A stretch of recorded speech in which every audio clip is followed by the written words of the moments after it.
How's it going, everyone? My name is Michael SK, and welcome back to Higurashi When They Cry, Chapter 3. I kind of ended the last episode off when things were finally getting very interesting. And now we were going to get the lesson on Oyashiro-sama. We tend to get that at some point. This is only the third chapter, but it seems that this is the usual pattern. We have the slice of life, we learn about Oyashiro-sama, and then shit hits the fan. This is happening a little early, or at least I think so. And we're actually learning about Oyashiro-sama from someone from the main group, instead of someone from outside of it. I don't know if that's a good thing or a bad thing, especially since it's Mion. But let's see what happens. I got the gist of it. I only overheard someone in class talking about it, though. Oyashiro-sama was the name of the deity protecting Hinamizawa, that they worship at the shrine we had at the barbecue at today. And a few years ago, when they started talking about flooding Hinamizawa as part of the dam project, one of the people worked on site died or something, and people blamed it on Oyashiro-sama's curse. And that's how it was. サトシの死んだ親ってのがさ、ダムの誘致派でね。え？Hinamizawaの人って村中でダムに反対してたんじゃないのか？村人なのにダムの賛成派もいたのか？ The dam project that would flood the entirety of Hinamizawa. I'd heard the village all got together to fight the terrible project, but it was a little hard to believe there were villagers who were supporting it. まあ、いろいろと事情もあってね。ダム計画に反対する人ばかりでもなかったんだけどさ。で、その親ってのが誘致派のリーダー格だったんだよ。What the fuck? 誘致派のリーダー格。つまり、サトコとサトシの親がってことだよな。うん。国はダム工事に伴って多額の保証金を用意してたからね。そのお金が欲しくてダム計画に賛成してた人たちも結構いたんだよ。Ah, okay. Aside from a few households, Hinamizawa was, in general, not very affluent. And not because they were proud to inherit the land of their ancestors. It wouldn't be strange if some people wanted enough money to start a new life. But even in that case, they would have to, or have had to hesitate to say so given the situation, It just happened to be Sadako and Satoshi's parents, who understood that and stood up to be their representative. By that standard, you might say Sadako and Satoshi's parents were very heroic. In that sense, from that perspective. However, they volunteered to be hated, all to help those without much money who didn't have a voice. それで、運悪くその両親がさ、親代様を祀るお祭りの日に事故死しちゃったんだよね。それで、親代様のたたりにあったんじゃないかってことになっちゃったわけ。I thought back to what Coach told me today. They went to a nature park on a family outing and fell off a cliff. Or fell from a cliff. サトシが家出したのまで親代様のたたりってことにされちまったわけか。まあ、うん、そんな感じ。It was a bit of an evasive reply, but I felt it was wrong to ask any further, so I didn't press her for details. もう説明するまでもないと思うけどさ、サトコにとっては、両親の事故もサトシの家出も、そして親代様のたたりなんて話も、愉快な話じゃないのはわかるでしょ。Yeah, of course I knew. I could only nod silently. だからさ、私たちはサトコの家族の話には触れないことにしてる。サトシのことは、仮に聞かれても、転校したってごまかすことにしてる。その辺の事情を、汲み取ってもらえるよね。They wanted to protect Sadako's happiness, her smile. As someone who thought that way once, even for a short time, I really did regret having been imprudent enough to broach the topic to begin with. ああ、わかるよ。俺も軽はずみなことを聞いたと後悔してる。When she heard that, Mion smiled, seeming a little relieved. With that understanding, thinking that I should get going, I began to make my way home. I could really have stopped by Mion's house, but it was already late. I'd stop by again the next time I had the chance. じゃあな、ミオ。今日は悪かったな。また明日な。じゃあね。 We waved to each other, and then suddenly remembering something, Mion called out to me. ケイちゃん、あとさ、サトコにだけじゃなく、レナの前でも、サトシの話は慎んでくれるかな。え？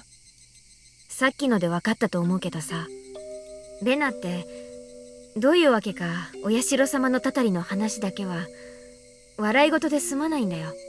転校してきた時から。Yeah, judging by how Rena was acting earlier, it was clearly no laughing matter to her. Mion had interrupted the conversation for us. But if Mion hadn't been there, what might have happened? どうしてレナはあんなにマジになるんだろうな。Not only Rena either, but Shion too. 知らない。レナはね。あ、これ内緒だよ。言ったら絶好だよ。 Oh, wow, it's that serious. Mion emphasized this as her expression clouded even further. 言わないよ。で、レナが何だってんだよ。お社様のたたりに会ったことあるんだって。え？私は悪いけど被害妄想過剰な何かの思い込みじゃないかって思ってるんだけどね。でも本人はそう言ってるし、そう信じてる。茶化すとかなり怒る。レナは普段はちゃらけてるけど、怒るとかなり怖い。分かってるよ。レナの前でも言うなってことだろ。サトシの話。うん。できればこの話題にも二度と触れるべきじゃないと思うね。レナのためにも、サトコのためにもさ。For everyone else's too. And if I must say, for your own sake too, Kei-chan. With her silence, Mion made sure I knew that. そうだな。うん。分かったよ。ありがとう。 Ignorance is bliss. Saying only that, she waved her hand and began walking away. I watched her go, a little dazed, and then started walking myself. Sadako's older brother, Satoshi. Had he run away from home? Or had he been a victim of the curse and disappeared forever?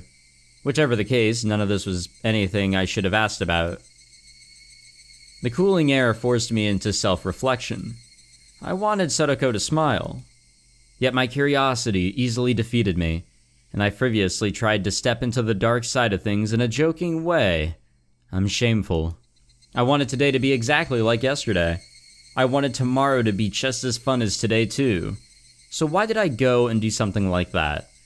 We were having a blast at the baseball game yesterday, and today we had a blast at the big barbecue party too. It was a lot of fun. But then I went and almost nullified all of those fun times.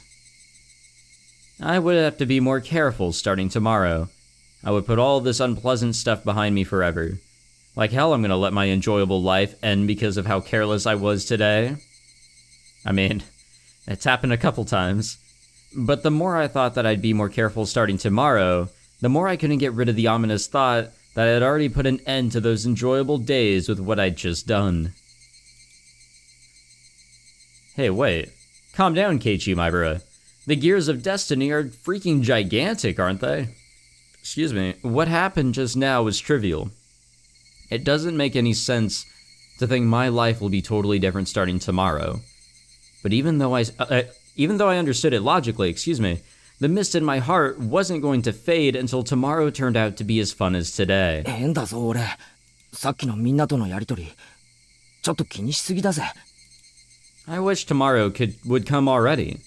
I wanted it to make me understand how absurd my insignificant doubts really were. The night was long. Is that it? Oh, there's a mosquito in here. That motherfucker. I had a terrible dream about a mosquito. It was like a giant-ass mosquito that was, like, attached to, like, my knee or something. And, like, I would try to swipe it away, but it would, like, stay latched on. Oh, wow, we got some tips. That was a freaky-ass dream. It felt so real, like, that I had gotten bitten. So, in the morning, I actually checked to make sure I wasn't bitten. And I have that sort of, like, I guess, worrisomeness, because last year, for my birthday, I was over at a friend's for a pool party, and I got bit so many times by mosquitoes. On my legs and feet, I think I had almost 50 bites. No exaggeration. Like, I actually counted. It was painful. So I'm not really great with mosquitoes. If I ever like pause to like check myself, you know, that's just how I am now. I'm a little freaked out. The slacking manager. Oh, today's drink, by the way, is Pepsi. I'm not being healthy today. 少しは手伝ってください。女の子に重いものを運ばせようって言うんですか？そんなだからいい年になっても相手が見つからないんですよ、監督は。ですね。そういうのを曰くこう言います。God damn it. 余計なお世話です。I think I got the mosquito. It came up to my hand. I kind of slapped it. I think it's gone. I think we're good to go. I have no idea what he just said. He was loading the station wagon with heaps of equipment we'd use for today's barbecue meeting. All the fathers and sons who had helped were starting to get on their way. さて、シオンさんはどうしますか？あなた、ここまでは何で来ました？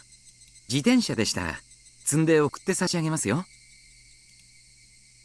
スクーターだからいいです。お心遣いだけで嬉しいってことにしときます。今日は来てくれて嬉しかったですよ。やはりマネージャーさんがいないとパッとしませんからね。まだ私マネージャーなんですか？1年も丸々サボってんだから、こんな無能マネージャーいい加減に解雇するべきだと思いますよ。シオンさんが辞めたいって自分で言えたらいつでも解雇してあげますよ。ずるいな。 Damn. 早く解放してくださいよね。試合があるたびに来ないかと電話がかかってくるの、もううざくてかなわないんですから。シオンちゃんももっともっと素直になれば、とってもキュートで可愛い女の子なのに。お父さんは悲しいですよ。一体どこでねじ曲がってこんなにひねくれてしまったんだか。ああ、お父さんの愛の抱擁で力強く包み込めば目が覚めますか？でしたら遠慮なく。ほら。Coach was fooling around with all of his might, but Shion just smiled into the distance without responding. 何も変わってない。監督が変な人で、みんなのにぎわいも何も変わってないのに。Damn, what a jab. サトシ君だけいないとおっしゃりたいのですか？帰ってきますよ。きっと待っている人がいるんですから。勝手なこと言っててください。彼も罪作りな人ですよね。こんな可愛い彼女を置き去りにして、どこへ行ってしまったんだか。彼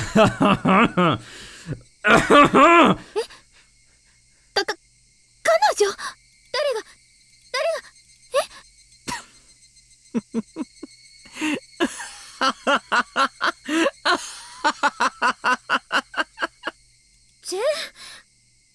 もう、いつまで笑ってるんですか？監督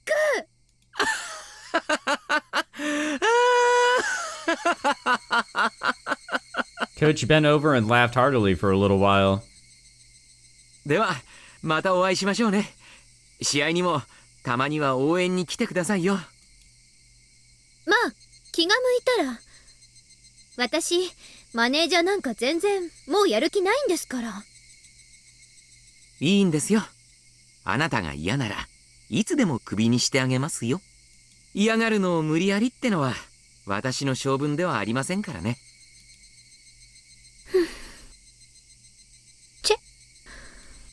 はいはい。すみませんね。私の負けです。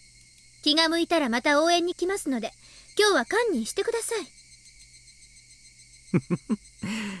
おっと、もうこんな時間。機材返す約束の時間が。先方をもうだいぶ待たせてますね。では今日はこの辺で。また次の試合でお会いしましょう。ええ、気が向いたらね。さよなら、監督。Okay, so just to make sure I get an understanding of what's kind of going on, Satoshi was on the baseball team, right? He was, right? He had the bat. Like, in his little locker in the classroom, because in chapter 1 that's where we found it. It was in his little locker or whatever. So he was on the team, right? It would make sense for the person that liked him to be the manager, right? And now it would make sense, there being a full year without him, it'd be completely understandable why she's not showing up anymore. The person that she wants to root for is no longer there. That's the vibe that I'm getting. Copy of the preliminary autopsy. Autopsy of what? The autopsy suggests the victim was killed in the following manner. Entire body bound in restraints, Traces left behind from when the body seemed to have been bound indicated usage of a specific restraining table rather than rope or another common method. Finger joints on either hand appear to have been bound especially tight. Highly likely the table was either specially made or homemade given this information. Well, this should sound a little familiar. I think Keiichi was in a very similar position. Both ears and nose severed with a sharp blade. Traces of the restraint and other things seem to suggest that there was at least one more other than the one who severed these body parts holding down the victim's head. Possible that multiple blades were used, with one of them most likely being scissors or shears. 5 nails penetrated fingers on each hand. 1 long nail stuck in each joint of each finger on each hand for a total of 30. Wow. The deceased fingers were nailed to wooden planks 20 square centimeters large, extremely likely that these planks were part of the restraining table. In addition, it is likely that the table was originally designed for just such a purpose. Abdomen incised, intestines removed. Again, should sound a little familiar. The incision in the abdomen is likely to have been a technique grounded in medical mythology using a sharp blade. Estimated that there was still no threat to the victim's life at this stage. After this, the organs inside the incision were dismantled and removed. The victim likely died as a result of this process.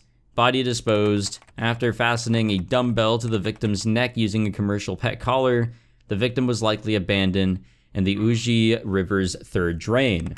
Judging by the dumbbell's weight, it's likely possible they would have needed at least 3 grown men to have disposed of the body. To Ushi-san, here's a copy of the preliminary autopsy of the slaughtered corpse in the Uji River. Chief Shigeharu sees this as having a possible relation to the S group. What are your thoughts, Ushi-san? Interesting. Does that have to do with with what we saw in the beginning of this game? Because there was that dead body. East Round 3. More police business. Yeah, there we go. There's Ushi-san. 出ましたね。ロンチュンドラさん、マンガンです。なんすかそれ。なんでドラが3つも入んすか。バカモンが。大石がテンパイしたの分かっててカンドラ増やしよってからに。自業自得じゃぞ。チュンさらしたらドラを上乗せするぐらいしかやることないじゃないですか。夜会さらしたらドラそばは切っちゃダメですよ。Ushi grinned meaningfully as his buddies swearing began breaking down the walls and reforming them. 時に大石さんどうですか。割れましたか。なんじゃい。ああ、例のドブ川惨殺死体の話かの。何か手がかりはあったのか。 I wonder who's in the pictures over there on the right side. I don't know if they're like supposed to be actual people, like they're just like self-inserts or something, or maybe it's just whatever. ねえ、まあ。裏はそっちで撮ってくださいよ。さすが。何者です仏。間宮里奈、本名は律子。Oh no, don't bring the name Mamiya into this. 岸骨フラワーロードにあるブルーマーメイドってキャバクラに勤めてたみたいっす。やれやれ。そらやばい店じゃな。確か、園崎家の若頭の店じゃろ。園崎あった。S 号関連か。難航しそうな山だな。噂じゃあ仏さん、園崎の上納金に手をつけちゃったらしいっす。話じゃかなりシャレにならない規模らしいっす。女が上納金に手を出したか。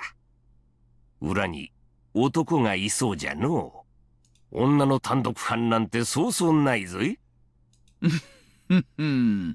どうせもう死んでますよ。死体がまだ出ないだけで。そうそう、おいさん。女の同居人、生きてるみたいですよ。生きてる？じゃあこれから死ぬんでしょうね。害虫が害虫を駆除してくれるんだから、本当に素敵な自浄機能だと思いますよ。その紐なんですがね。北条哲平なんですよ。Oh? 北条？誰だい？北条哲平。去年Hinamizawaで起こった主婦撲殺事件の仏のご主人ですよ。事件の後姿を消したって聞いてましたけど。そうか、その女のところに転がり込んでたか。ますますに園崎の匂いがプンプンだのう。彼氏は今どこに？女のアパートに同居してたんすがね。女が自分を捨てたと思ったみたいで、店やたまりのあちこちを探し回ってるらしいっす。That sounds interesting. My interest is indeed a little piqued after hearing all that nonsense. Let's continue on and disregard it for now. おはよう、ケイチ。あら、ゆうべは何時に寝たの？ I did not sleep well last night at all. My mother could tell from a single glance. I had the worst dreams. Nightmares, very ominous dreams, one after the other, again and again. I woke up after each one, but could never even remember a fraction of what they had been about. But it was like those dreams were predicting something unpleasant. And I woke up in a terrible mood. Hey now, every day has been calm and fun before today, right? Those days should continue on, unchanging. And yet, anxiety was the only emotion growing within me. Why was that? Nightmares reflect your own anxiety. They show an uneasy mind that which you wouldn't admit to normally. Yesterday, I remembered the ominous conversations about Satoshi I had with Shion, Mion, and Rena. Right. My mind felt like it was in a black fog because we had talked about that. But if I had lived every day without causing a fuss, my reward would be ever more peaceful days. It's true. I understood that, so why did I cause such a discord? But now that I thought about it calmly, a simple verbal slip on my part couldn't possibly change the world. Yeah, as long as I'm sorry for doing it and never talk about it again, there's nothing that anyone can blame me for, right? Besides, how would my fate possibly change just because I talked about that? Haha, well, nothing was gonna change. Yeah, nothing would change. Nothing would change, nothing would change. Ha ha ha. 気持ち悪い笑い。寝ぼけてるなら顔を洗ってらっしゃい。I'd finally cheered up enough to smile and Mom slapped me right back down. Now I was irritated again. There wasn't much time left before I had to meet up with Rena. I frantically started to get ready to go to school. 行ってらっしゃい。車に気をつけるのよ。気をつけるほど車もいないよ。Hinamizawaには。I know, but still, they're out there. I dashed out the front door. The morning air was far more refreshing than the water on my face. That's right, Keiichi Maibara. If you're sorry enough about it and reflect upon your mistakes, that's enough. Now let's pull yourself together and get to school, and return to fun, enjoyable days, where everyone laughs, plays, and has a good time. I'll be nice to Sadako as an apology too. Yeah, wasn't I supposed to be her Nini until Satoshi got back? Rena too looked nothing like she had yesterday when she said that weird stuff. If only I could forget, then I could still act like nothing had happened. So I called out to her with all the energy I could muster. Oh, おはようレナ。相変わらず早いな。Well, that worked out. Luckily. おはよう。おはようございます。 There was little time before the same old morning homeroom began. But Sadako and Rika-chan were unusually absent. Maybe they went to play somewhere? However, looking over and seeing none of their things, so it looked like they really hadn't come to school. あれれ？あの二人が遅刻なんて珍しいね。Rena seemed to be enjoying herself thinking about what their excuse for being late would be. Mion said something nonsensical as well, imagining how funny the reason they were late must have been. I had only come to school to see their energetic faces, since I figured I would get rid of these feelings I have. But the load on my chest remained where it was. It wasn't very pleasant at all. おはようございます、皆さん。委員長、号令。起立。 Our teacher finally arrived, and then finally I heard the pitter-patter of footsteps running down the hall. Clatter. Rika-chan was the first to run through the open door, and then Sotoko didn't come. 遅刻ですよ、フルデさん。北条さんはどうしましたか？ It was unusual for Rika-chan to be late, but equally unusual for Sotoko, a ball of energy, to be absent at all. Everyone's eyes were wide at the series of strange events. さとこはちょっと遅れるかもしれないのです。熱でも出ちゃいましたか？ The teacher walked over to Rika-chan and they started talking in hushed tones. リカちゃんが遅刻でサトコが欠席なんて珍しいこともあるもんだよ。 Oh, you don't know the half of it, Mion. そうだね。だけどさとこちゃんどうしたんだろう。風邪かな。 Why now, when I most wanted to see Sotoko's energetic face? The unease that had been building since last night tightened within my chest. ケイちゃんは心配しすぎ。年頃の女の子にはね、どうしても体の都合で具合が悪くなっちゃう時があるの。みーちゃん、それ男の子の前で言うことじゃないよ。 Mion laughed indecently.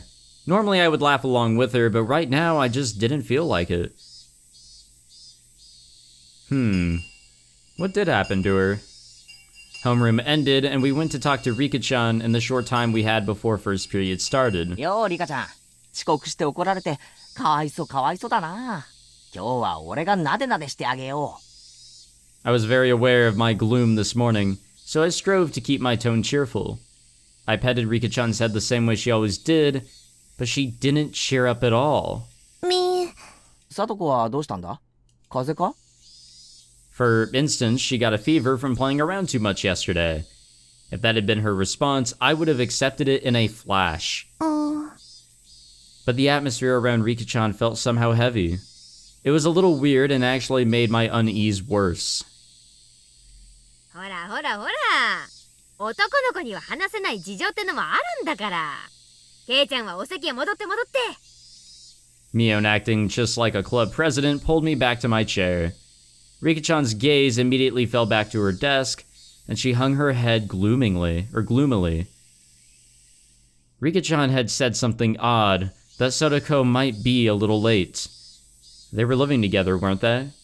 Then she would have known for sure. She wouldn't have said might. I didn't understand why she was absent, and that made me all the more anxious.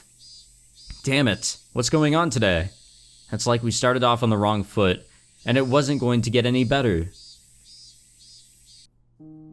どうしたのかな、ケイチくん。今日はなんだか朝から元気ないよ。 Rena noticed how I looked and whispered to me while the teacher wasn't looking. そんなに俺元気ないか？見てるレナまで元気がなくなるくらいに。 I thought of jokingly say then don't look at me, but I didn't even feel like doing that. レナに話せること？どんな悩みかわからないけど、聞いて力になれることなら聞くよ。 I won't tease you, Rena said this looking me straight in the eye. 昨日まで何も変なことなんか起きなくて楽しかったんだ。 Huh? Rena's eyes widened for a moment, not understanding what I meant, but she remained silent and listened. 穏やかで楽しくて毎日が賑やかで、そんな毎日が繰り返されることに何の不安もなかった。そうだね。毎日楽しいよ。きっと今日も楽しくなる。絶対にそうなるって自信が持てるか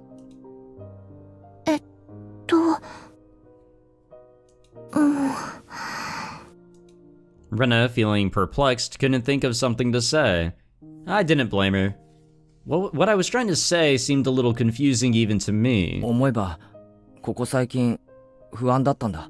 毎日が楽しいからこそある日ふっと電球が切れるみたいに突然真っ暗になってしまうんじゃないかって。その気持ちちょっぴりレナもわかるよ。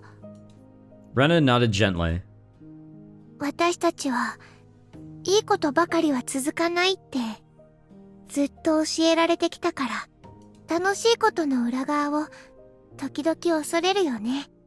それってちょっぴり悲しいことだけど、でもそのおかげで私たちは楽しい毎日がずっと続くように努力することを覚えたんだよ。そうだな。だから圭一くんが楽しい日々がいつまでも続かないかもしれないって思うのは決して悪いことじゃないと思うよ。例えば明日突然火山が大爆発して私たちが全員死んじゃうとする。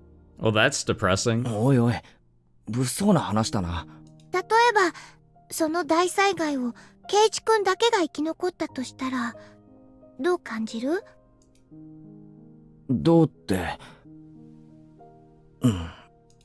I imagine myself being that sole survivor in the ruins of Hinamizawa, rubble and the bodies of friends lying in heaps at my feet. It was such an abhorrent sight. It was sadder that all my friends had died? Or was it sadder that I couldn't have died with them? I didn't know which, but I'd probably cry a lot. 胸が張り裂けるだろうな。まず泣くと思う。そしてこう思うんじゃないかな。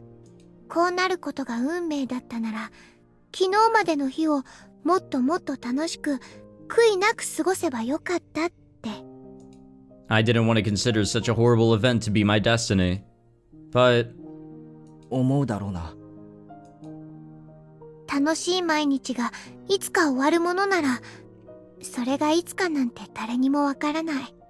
だったらたとえ明日そうなっても悔いがないように精一杯楽しく生きるのが正解じゃないのかな。 I mean, it is good advice. We already know that, yeah, these fun days will not last forever. There will be a very big turning point where nothing will ever be the same again, and these chill days, these slice of life moments will cease for the rest of the game. We already know this, but it's pretty good foreshadowing. And you can really see that in a lot of games, a lot of stories and such. Things are totally fine, and then, all hell breaks loose. そうだな。それに気づくのはとても難しいこと。多くの人たちは日々の幸せに飽食してるよ。 I know I do. 今日と同じ明日が訪れると信じきってるから。今日できることを明日に送る。今日してやれる優しさを明日に送ってしまう。 Rena was usually cheerful and silly, but right now she wasn't like that at all, excuse me. She was taking my troubles seriously. It was a little reassuring. でも圭一くんはそれに気づけた。それはとても素敵なことだと思う。だからその不安な気持ち大切にしてもいいと思うの。この不安を大切に？そう。明日には大災害でみんな死んじゃうかもしれない。だから今日みんなにいっぱい優しくしよう。本当に週末が訪れた時後悔しないために。 Okay, that's a lot of foreshadowing. レナは実践してるのか？明日みんなが死んじゃっても後悔しないようにさ。It was such a hyperbolic conversation, but Rena just gave me a nonchalant nod of her head. レナは楽しい毎日がたった一日を境に終わってしまうことを知ってるから、今日が楽しくても明日も楽しい保証なんかないって知ってるから、生きてるよ、精一杯。 It seemed like Rena perfectly understood all the anxiety I couldn't put into words. And on top of that, like a reliable teacher, she showed me what to do. Oh. Hey, Keiichi Maibara. There's no need to cry now. ゆうべ、聡子の夢を見た気がするんだ。Oh yeah? A dream about Sotoko? We'll have to talk about that in the next episode because goddamn, it is really hot in my room and it's really just messing up my vibe, you know? It's really hard to not make mistakes and to continue reading coherently when it's really hot in here. The summer be killing me, and luckily it's almost over. Thank you all for watching this episode. I hope you all enjoyed. If you did, leave a like, subscribe, all that fantastic shit. And I guess next time we'll see what's going on with Sotoko.